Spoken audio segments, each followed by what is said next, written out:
Some people are born into families where they have to walk miles just to get water. All I have to do is turn on a faucet. That's privilege. If you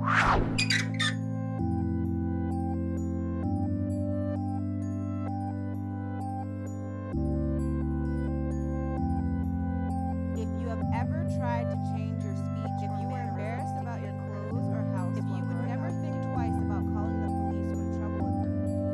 I think privilege is when some people have some things and other people don't have things. I feel privilege is something that you don't even really have control over. I think it'd be silly for me to say I don't have a fair amount of privilege, considering like the country I live in and the job I get to do and the college I was allowed to go to. I suppose being a white male will help me end up somewhere towards the front, but I'll take a few steps back from being gay. I don't think I'll make it to the front. I think I'll maybe be in the middle. That's just a gut feeling I have.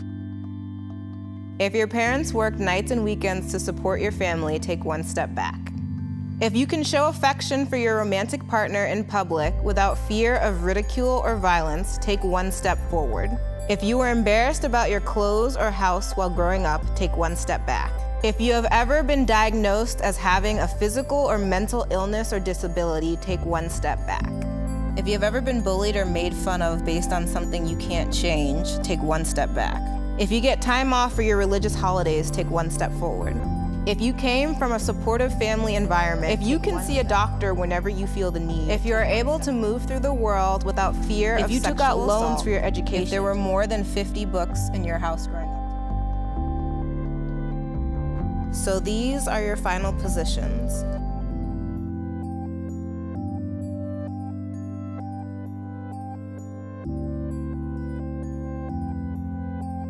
I think it felt kind of strange for everyone. It's a hard thing to discuss or even reflect on. It was very awkward. I think when you can represent it so visually like this and so immediately, it definitely takes on a new form. I think we were like all joking around in the beginning. It was pretty lighthearted, and as soon as the questions started coming in, the mood shifted immediately, and we all it was just silent. Just looking back and seeing like a bunch of people behind you is not a good feeling. It's like weird how you want to like hold on to explaining a certain privilege, like, oh, but that's not actually me because like I had to work really hard for that. So it's weird to like take a step forward when you feel like you're taking a step forward with someone else, but you wear a lot of the baggage of like how those things were hard. It was like more emotional than I thought it would be. It reminded me of when they talk about slavery in high school and you feel like angry for a few days, but then you just realize like, this is how it is.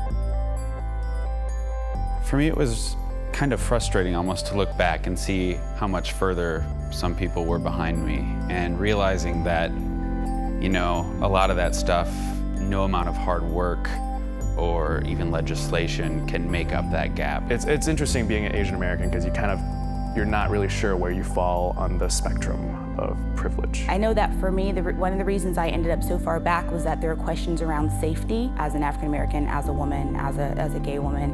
There are just so many different ways that I don't feel safe. I feel like I just learned to be grateful for what you have.